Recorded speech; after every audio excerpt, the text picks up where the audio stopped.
everyone. Welcome to Pikeville History Moments, where we talk about the history and heritage of Pikeville, Kentucky, and the surrounding area. Today, we're talking about a Pike County rite of spring that's been going on for nearly 50 years. Hillbilly Days is one of the most famous community festivals in America and doubles as one of the largest charity events each year. It's an always fun, but occasionally controversial, 3-day celebration of Appalachian heritage, both real and imagined. Let's start at the beginning. In 1976, two Pike County men made a trip to a festival in Portsmouth, Ohio. Most likely, the festival was River Days, which is held there each Labor Day weekend. That festival is billed as 4 action-packed days of live music, children's activities, boat races, and lots of great food. Clearly, Grady Kinney and Howard Stratton were impressed, and they saw the potential to bring a similar event back home. So, they and their friends set to work.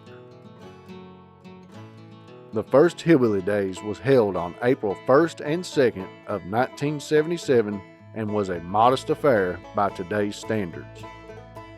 There was bluegrass and country music played in the park, a dance in the old Pikeville College gym, Nancy Boggs was named Hillbilly Queen, and a parade traveled through downtown. The parade included high school bands, antique cars, riders on horseback, and a tongue-in-cheek shotgun wedding float. Right from the first, Kinney and Stratton announced their intention to make the festival an annual event. But what was this all about? Was it just about a good time? And why call it Hillbilly Days? It turns out Kinney and Stratton had come back from Portsmouth with a mission in mind. And to understand it, we need to know a little about an organization they both belong to, Shriners International. The Shriners described themselves as a fraternity based on fun, fellowship, and the Masonic principles of brotherly love, relief, and truth. The organization was founded in 1872 and today has nearly 200 local chapters and thousands of clubs around the world. To be a Shriner, one first must be a member of a Masonic lodge. Once you become a Shriner, there are other organizations you can join under the Shrine. Some of these are called sideline degrees that each have their own rituals, rules, and activities. In 1969, Jim Harris, a member of the El Hasa Shrine Temple in Ashland, decided he wanted to start a new sideline degree with a focus on a single charitable function. Harris knew that if he wanted his new degree to catch on, he needed a fun and interesting theme. He had been raised in the West Virginia mountains, and he recalled the old outhouses of his youth and how they often had a moon shape carved in the door. That moon in his memories resembled the crescent, which was an important symbol in the shrine. From there, he built the rituals and customs of the degree based on some real aspects of Appalachian history and culture, along with a healthy dose of fictional stereotypes of the area as depicted in Little Abner or the Beverly Hillbillies. Thus, the grand and glorious order of the Hillbilly degree was born, with the sole benefactor being Shriners Hospitals. The degree grew so quickly that an organizational system had to be established. Regional hillbilly groups were called clans, with smaller clubs called outhouses. By 1981, there were 60 clans, and by 1999, there were 160 with over 60,000 active members. All these outhouses host parties, dinner dances, and other fundraising events for their charity. Back in 1922, Shriners International had established Shriners Hospitals for Children as its official philanthropy. Shriners Children's has become one of the largest pediatric subspecialty healthcare systems in the world, with non-profit facilities located throughout North America. Children are cared for in these hospitals regardless of their ability to pay, often at no charge at all, and they receive treatment for burns, cleft lip and palate, orthopedic conditions, and spinal cord injuries in an environment designed for the patient and their family's comfort. The Hillbilly degree that Harris designed mandated that all funds raised in its name be donated to these hospitals. So, when Shady Grady Kinney and Howard Dirty Ears Stratton, as they are known in their Hillbilly clan, started Hillbilly Days, their mission from the start was to fulfill the aims of the Hillbilly degree and to have a little fun. But more importantly, they hoped to raise money for sick children who needed their help. That first year, there were around 10,000 people in attendance and about $2,000 was raised, but things grew rapidly. By the third Hillbilly Days, the festival was lengthened to the now standard 3 days, bringing visitors from 40 states. They raised $25,000 in 1985 alone. By 1988, the crowd had reached 50,000, and the 20th anniversary in 1996 saw the first year where crowds were estimated at 100,000.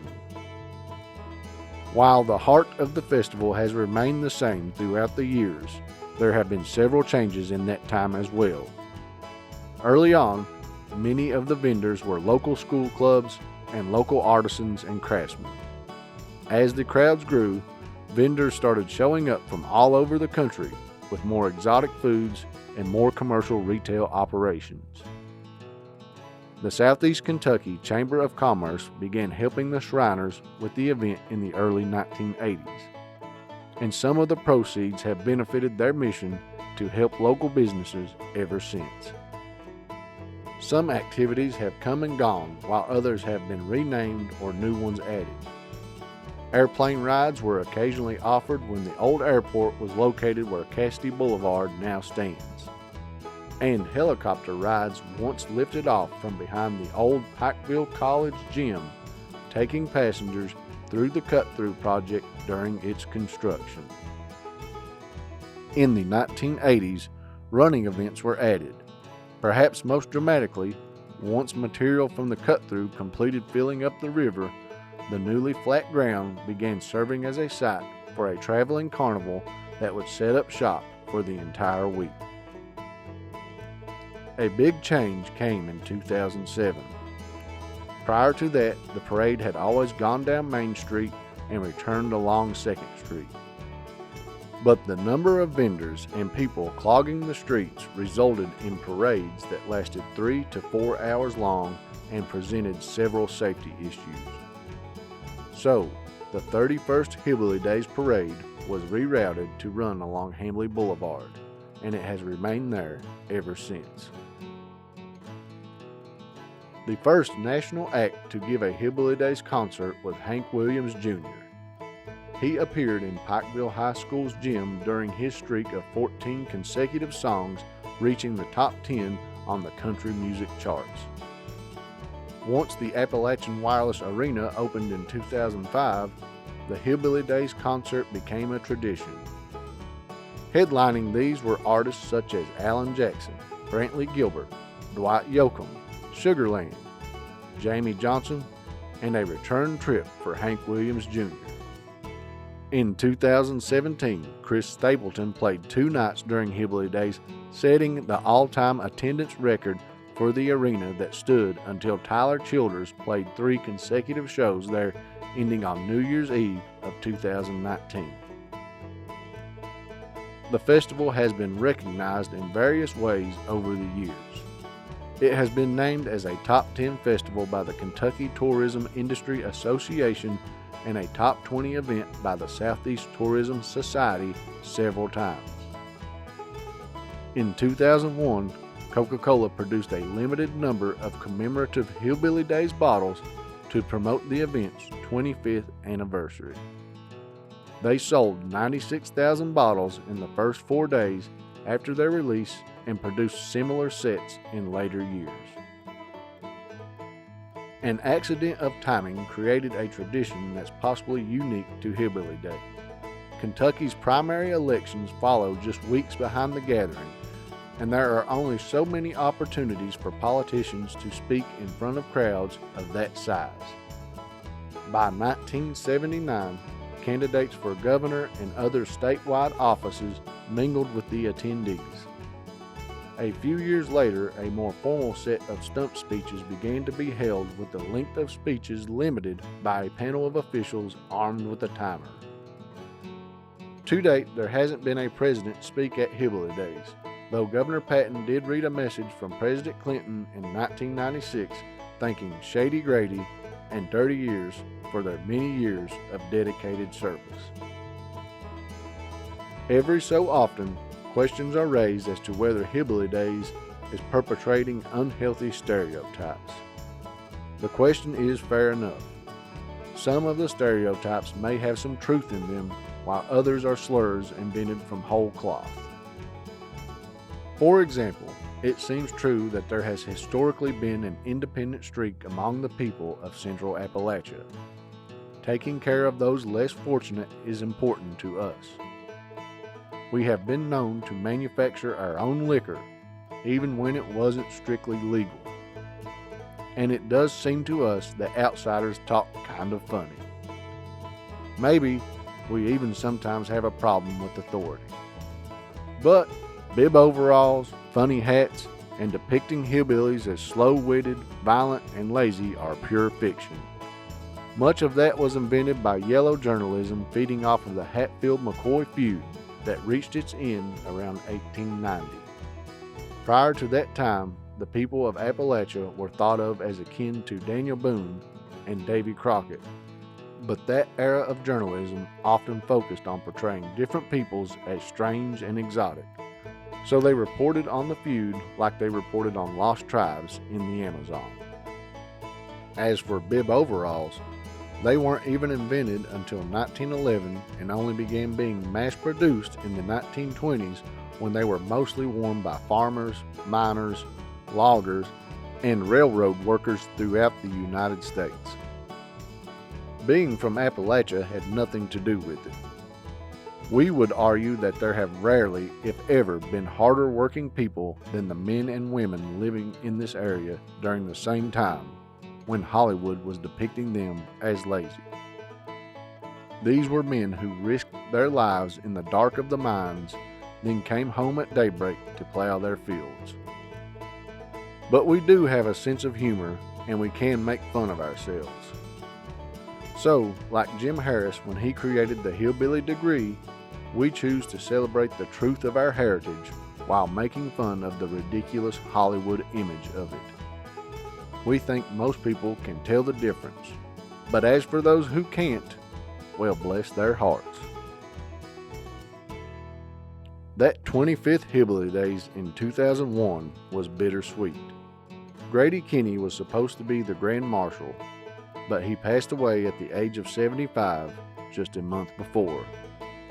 His co-founder, Howard Stratton, said at the time of Kinney, he wanted everybody around him to feel good, and when you were around Grady, you always did. Grady's son, Jimmy, has taken up where his father left off, continuing to work with the Chamber, the City of Pikeville, the Pike County Fiscal Court, and his fellow Shriners to make the festival a success each year. There were 44 consecutive years with a Hillbilly Days until the event had to be canceled in 2020 and 2021 due to the COVID-19 pandemic. That first year of its absence, the younger Kinney said that he drove along the parade route by himself just so he could carry on the tradition. Just prior to the 2022 festival, Jimmy Kinney announced that the festival had raised a combined total of nearly $3 million for the Shriners Children's Hospital over the years. He also said that around 100,000 patients from Pike and surrounding counties were currently going to the Lexington Shriners Hospital and that there were over 20,000 total active patients. Following that first year back, officials announced that they estimated a record 150,000 people celebrated its return. Hillbilly Days came back stronger than ever. Hillbilly Days has been called the Mountain Mardi Gras and the Festival with a Heart. It's a unique combination of honoring the past, lighthearted fun, and a deeply serious commitment to helping those less fortunate than ourselves. The 2023 festival is just around the corner. We hope you'll join us along with the Shriners in their funny garb with their friendly smiles, little cars, hillbilly hats, old jalopies, and goodwill. Thank you for watching Pikeville History Moments. If you're watching this on YouTube, please hit like and subscribe, or click on the link to our website at visitpikeville.com.